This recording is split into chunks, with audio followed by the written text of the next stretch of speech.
वीना दास बंगाल की भारतीय क्रांतिकारी और राष्ट्रवादी महिला थी। 3 फरवरी 1932 को उन्होंने कलकत्ता विश्वविद्यालय के एक दीक्षांत समारोह में अंग्रेज क्रिकेट कप्तान और बंगाली गवर्नर स्टैनली जैक्सन की हत्या का प्रयास किया था। वे सुप्रसिद्ध ब्रह्म समाजी शिक्षक बेनी माधव दास और सामाजिक कार्यकर्ता सरला देवी की पुत्री थी।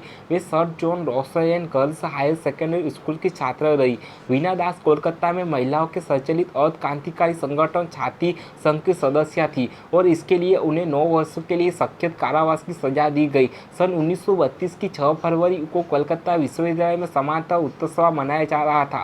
बंगाल के अंग्रेज लॉर्ड सर स्टैनली जैक्सन मुख्य अतिथि थे। उस अवसर पर कुमारी वीना दास जो उपाधि लेने आई थी, उन्हें गवर्नर पर गोली चला दी गई। गोली चूक गई, गवर्नर के कान के पास से निकल गई और वह मंच पर लेट गया। इतने में लेफ्टिनेंट कर्नल सुहरावादी में दौड़कर वीना दास का गला एक हाथ से दबा लिया और दूसरे हाथ में पिस्तौल वाली कलाई पकड़कर सीनेट हॉल की छत की तरफ कर दी गई। फिर वीना दास गोली चलाती गई, लेकिन जब 5 गोलियां चूक गई, उन्होंने पिस्तौल फेंक दी। अदालत में वीना दास ने एक रहस्यपूर्ण बयान दिया, अखबारों पर रोक लगा दी, जिसे जाने के कारण वह बयान प्रकाशित ना हो सका। वीना दास को 10 साल कारावास का दंड मिला।